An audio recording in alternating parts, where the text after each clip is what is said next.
With all the wars and instability in the world, it can be hard to keep hope alive, but there's a case to be made that peace is possible. We welcome former Senator Douglas Roche, who's also the author of Keep Hope Alive, Essays for a War-Free World. Thank you for joining us this morning, Mr. Roche. Now, let's talk about the state of the world.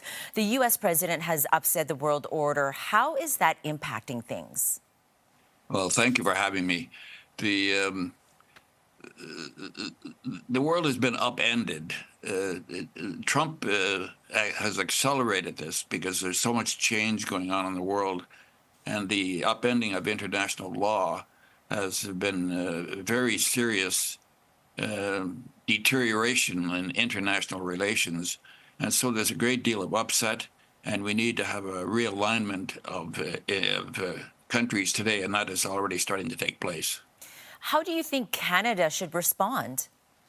Well, Canada, of course, is a special case because of the direct attack by President Trump on our economy through the tariffs. So we're already seeing that our future is going to require an economic adjustment in which we stand more on our own and extend our trading partners beyond the United States, and secure our own defense without the full reliance on the United States.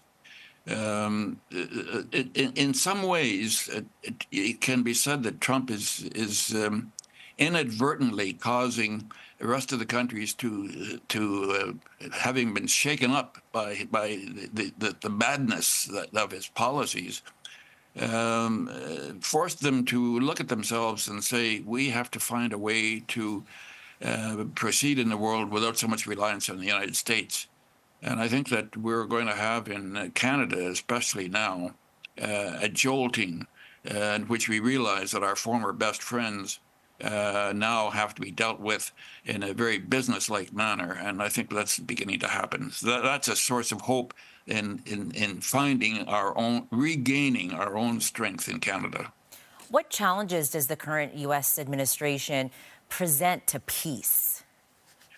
Well, the overturning of international law, we see that in the wars taking place today, in the approach to NATO, the diminishment of the United Nations. I believe that we have to re-find ourselves in the world that will be less dependent on the United States. For example, the United States pays 22% of all the costs of the United Nations, and thus has too much power. And it's be much better if other countries step up and assume a greater responsibility. And I think that this is going to start to happen now.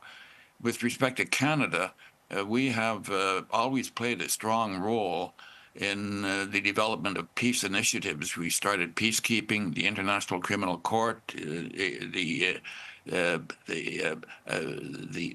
landmines treaty.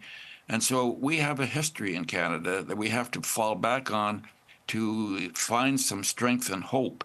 And when I talk about hope, I'm not talking about comfort food or, something to make you happy.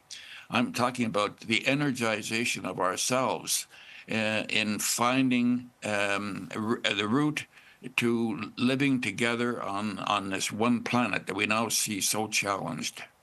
Well, thank you very much, Mr. Roche, for joining us this morning. Now, Douglas Roche is holding a book signing at Audrey Saturday at 3 p.m. The postscript is Hope in the Era of Trump.